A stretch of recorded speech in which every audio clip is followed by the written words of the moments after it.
Nós vamos abrir a palavra de Deus na carta de Tiago, capítulo 4, versos 2 e 3. Carta de Tiago, capítulo 4, versos 2 e 3.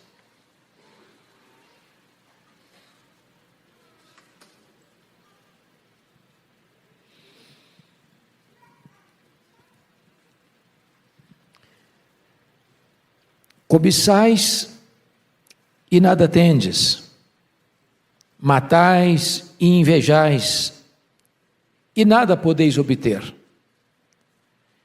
Viveis a lutar e a fazer guerras, nada tendes, porque não pedis. Pedis e não recebeis, porque pedis mal, para esbanjardes em vossos prazeres. Hoje eu gostaria de tratar com vocês sobre o tema: quando o não de Deus é a melhor resposta. Quando o não de Deus é a melhor resposta. Há momentos em que o não de Deus é a maior consolação que podemos receber. Deus nos ama e nos ama a tal ponto que Ele não defere, não atende todas as nossas orações. E exatamente a negativa às nossas orações é a maior bênção que Deus pode nos dar. Deus é Pai, Deus é bom, e Ele sempre tem o melhor para nós. Quando o nosso pedido está na contramão da vontade dEle, Ele diz não, porque nos ama. Nós não enxergamos no escuro, nós não enxergamos na curva, nós não enxergamos o futuro, e nós nem sabemos o que é melhor para nós. Então, o não de Deus, muitas vezes, é a melhor resposta que podemos encontrar. É a maior expressão da misericórdia de Deus por nós. Josué Rodrigues, pastor presbiteriano e compositor cristão, disse que portas abertas e portas fechadas são a mesma coisa, se abertas ou fechadas por Deus. Tem hora que você quer entrar por uma porta e Deus a fecha, e não é sábio arrombar as portas que Deus fecha. Há momentos que Deus abre portas e por elas devemos entrar sem medo. Então, hoje eu gostaria de tratar com vocês sobre 3 aspectos.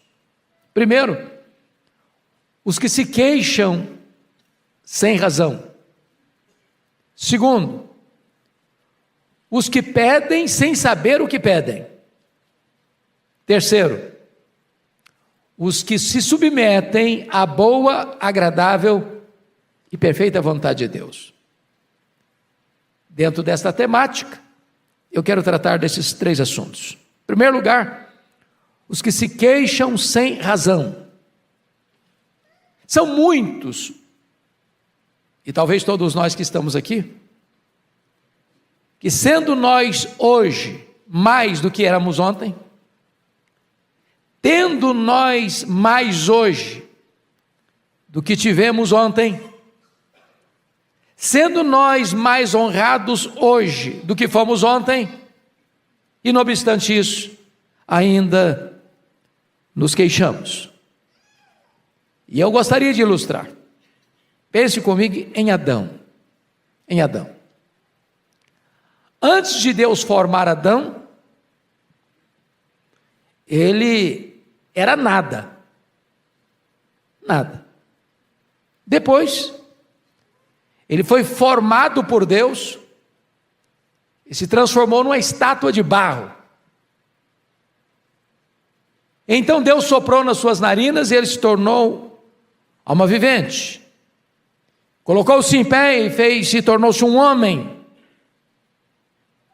recebendo as maiores honras, a presidência da terra, dominando sobre todos os animais, a presidência dos ares, dominando sobre todas as aves dos céus, a presidência dos mares, dominando sobre todos os peixes do mar. De tal forma que, a despeito disso, nem Adão nem Eva estavam satisfeitos. Queriam mais. E o que queriam, na verdade? Queriam ser iguais a Deus.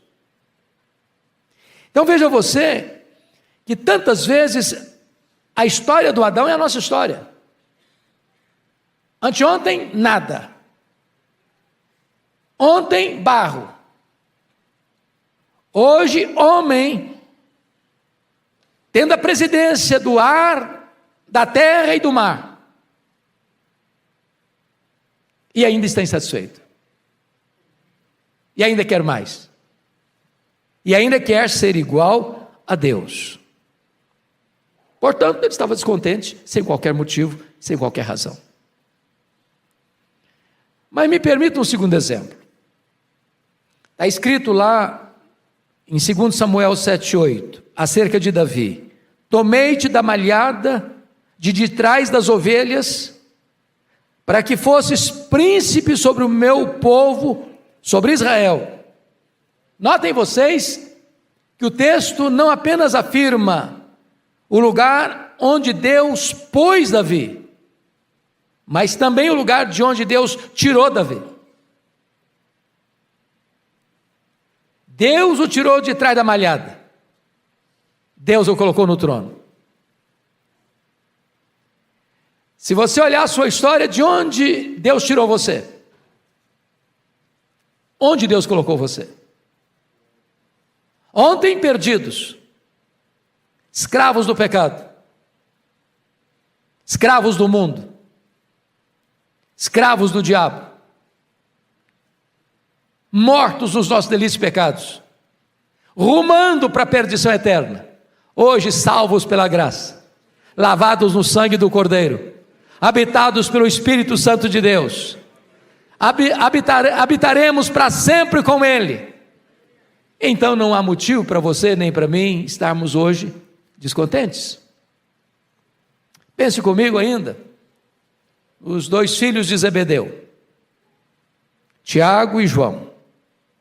O Senhor Jesus estava mergulhado na sombra da cruz, falando do seu máximo sacrifício, quando eles, por intermédio da mãe, rogam a Jesus um lugar especial, de deferência, de destaque e de primazia. Ontem, empunhando redes, lavando redes. Hoje, discípulos e apóstolos do Senhor Jesus Cristo, mas estão insatisfeitos, querem mais, querem primazia no reino. Estavam se queixando sem motivo, sem razão. Eu pergunto a você, você está satisfeito? Você está grato? Você tem piedade com contentamento? Você se olha no espelho e agradece a Deus por aquilo que Deus fez na sua vida? Você está grato pela salvação? Você está grato porque está vivo? Você está grato porque tem um teto para morar, tem uma cama para dormir, tem roupa para vestir, tem comida sobre a mesa? Você está grato porque tem uma família? Você está grato porque tem amigos e irmãos? Você está grato porque você pertence à igreja do Deus vivo, coluna e baluarte da verdade? Você está grato porque tem ar nos seus pulmões? Porque seus olhos veem, seus ouvidos escutam, seus pulmões recebem ar, seu coração bombeia sangue e vida para o seu corpo? Você está grato? Nem você, nem eu, nesta noite, temos motivo de queixas ou para ingratidão. Mas vamos ao segundo ponto. Os que pedem sem saber o que pedem.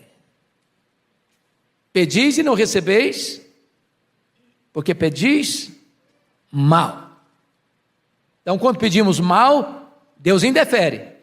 Quando pedimos mal, Deus diz não. Quando pedimos mal, Deus fecha a porta, bloqueia o caminho. Então vamos uma olhadinha nesse segundo ponto. E eu queria aqui trazer alguns exemplos.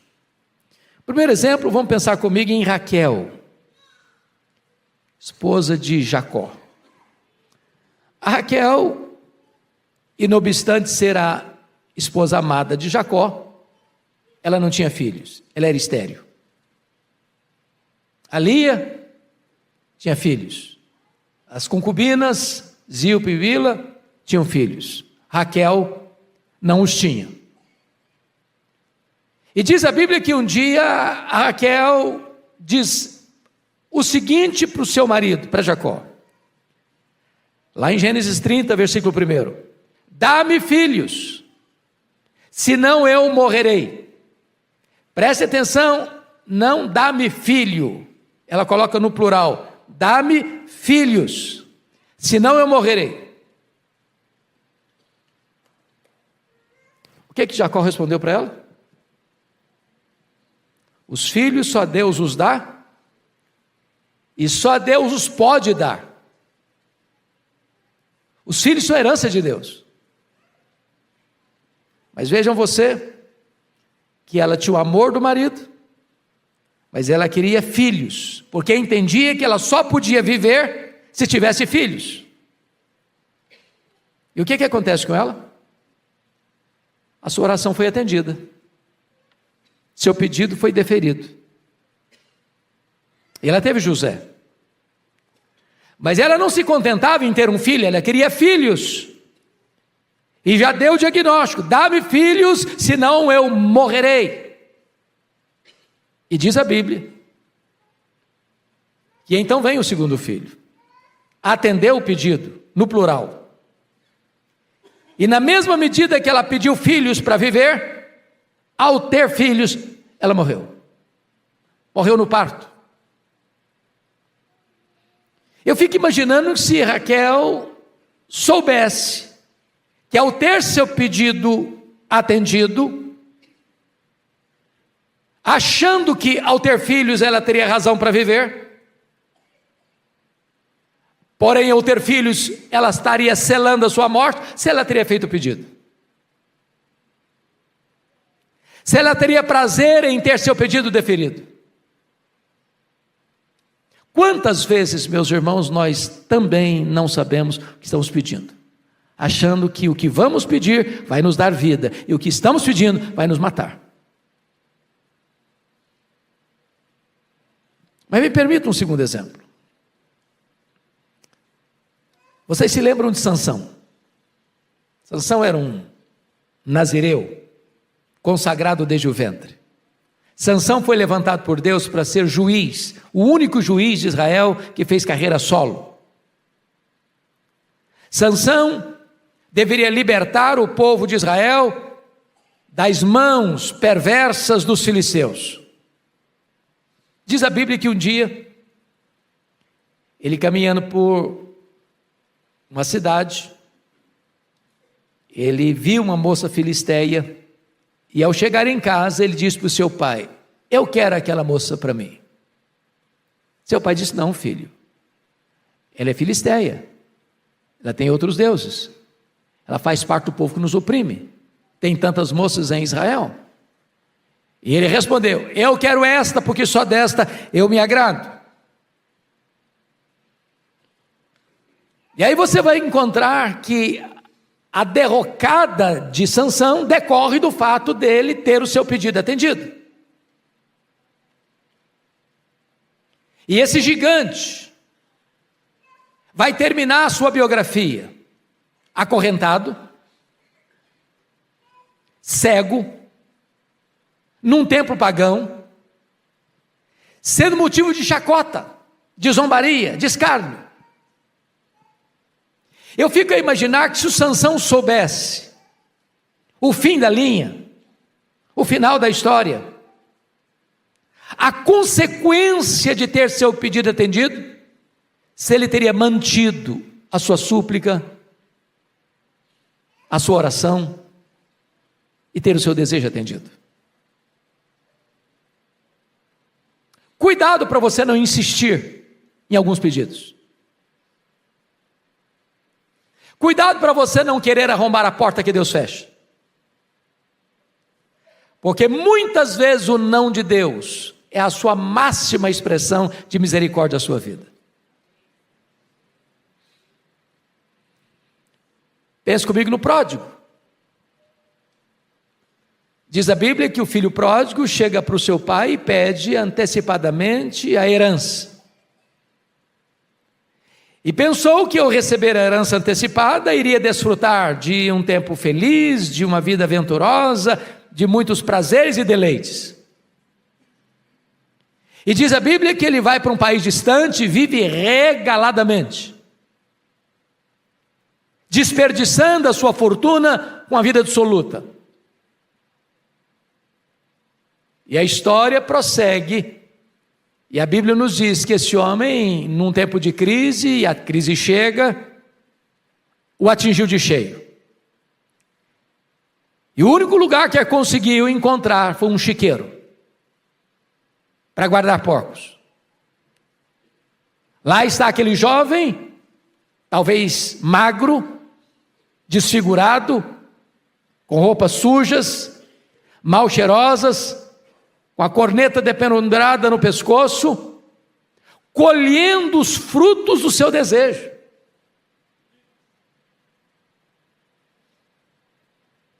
Será que se ele soubesse o fim da linha, ele teria pedido para o pai a sua herança antecipada? Notem vocês que muitas vezes, à semelhança do pródigo, à semelhança de Sansão, nós insistimos com Deus, rogando a Ele,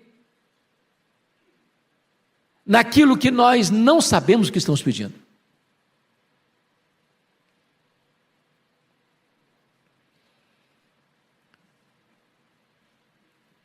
Notem mais.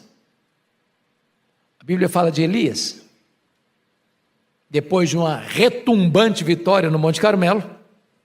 Diz a Bíblia que o Elias recebe um recado da perversa Jezabel, dizendo para ele que assim como os profetas de Baal haviam sido mortos, que esse também seria o seu destino. E ele teme, e ele foge. E ele entra dentro de uma caverna, e ele quer morrer. Aliás, ele pede para Deus a morte. Ele imaginou que morrer era a melhor coisa que podia lhe acontecer. Que morrer era descansar das frustrações e fadigas. Que morrer era o único caminho alternativo que lhe era oferecido naquela conjuntura de perseguição religiosa e de apostasia. Entretanto, dentro da agenda de Deus, ele não experimentaria a morte. Ele seria trasladado. Ele não enfrentaria o último inimigo a ser vencido. Quantas vezes nós pedimos para Deus o que não sabemos, até insistimos, e ficamos até bravos quando Deus não atende o que nós queremos.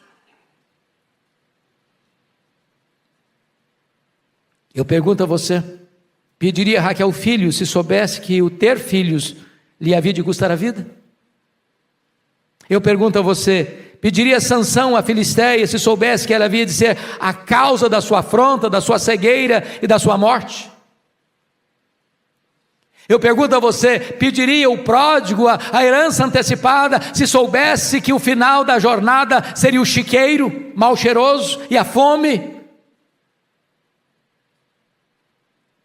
Pediria Elias a morte se soubesse que Deus tinha um plano melhor para ele, levá-lo para o céu, trasladá-lo? É óbvio que não. Então eu gostaria de realçar esta verdade hoje aqui nesta noite. Às vezes Deus diz não, e o não de Deus é a melhor resposta que você pode ter dos céus. O não de Deus é a máxima expressão da sua misericórdia pela sua vida. Mas agora vamos ao último ponto. Os que se submetem à vontade de Deus. Nada tendes, porque nada pedis. Então pedir é a maneira de Deus de receber. Algumas pessoas dizem que oração não muda as coisas. O que eu encontro na Bíblia é que Deus, sendo soberano, escolheu agir por meio da oração. Nada tendes, porque não pedis. Então, se pedirmos, vamos ter. Jesus reafirma isso quando diz assim, nas Escrituras: pedi e dar-se-vos-á. Buscai e achareis. Batei e abrir-se-vos-á. Porque todo o que pede, recebe. Todo o que busca, encontra. Todo o que bate, abrir-se-lhe-á. Agora, notemos algo aqui. Às vezes nós entendemos equivocadamente o texto. Às vezes a gente entende assim: todo o que pede, recebe o que pede. Isso não está escrito. Isso não está na Bíblia. E ai de nós se tivesse assim escrito. Sabem por quê? Nós não sabemos orar como convém, diz Romanos 8:26. E por que não sabemos orar como convém? Porque não sabemos o que é melhor para nós.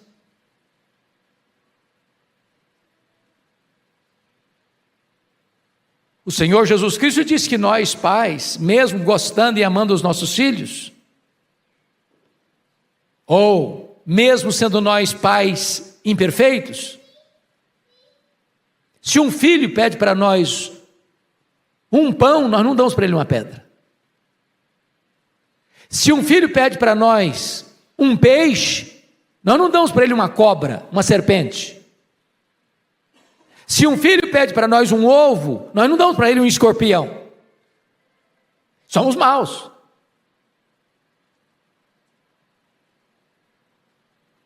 Mas o nosso Pai, que é perfeito e que é bom, só nos dá coisas boas. Por que Deus não atende, então, muitas das nossas orações? Porque às vezes nós pedimos para Deus uma pedra, pensando que estamos pedindo pão. Às vezes nós pedimos para Deus uma serpente, pensando que estamos pedindo um peixe. Às vezes nós pedimos para Deus um escorpião que vai nos picar e nos matar, pensando que estamos pedindo algo que vai nos alimentar. Às vezes pedimos para Deus que vai nos matar, pensando que estamos pedindo o que vai nos dar vida. Submeta-se à vontade de Deus, porque ela é boa, agradável e perfeita.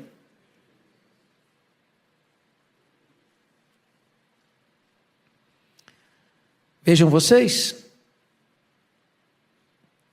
que nós devemos, com muita alegria e gratidão, acolher com humildade e mansidão a resposta de Deus.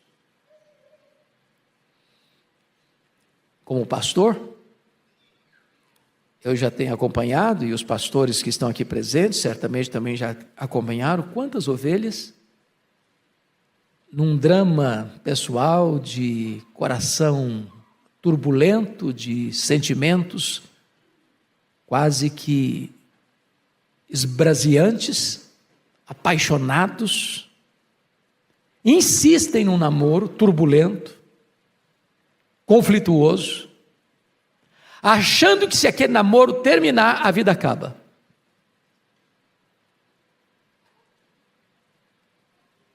E a pessoa chora, e a pessoa sofre,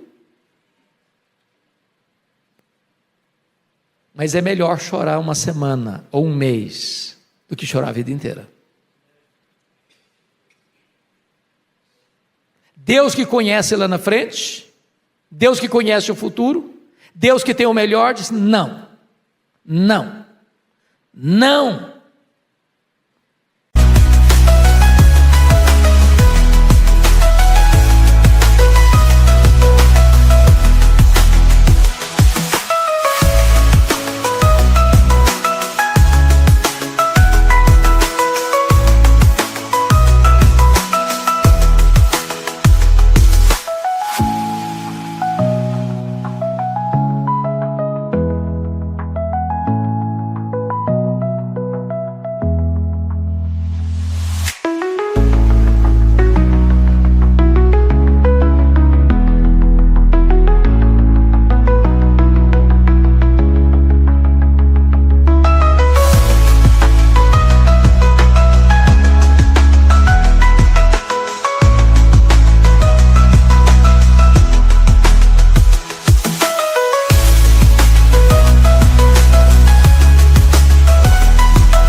nesse não de Deus está a sua misericórdia.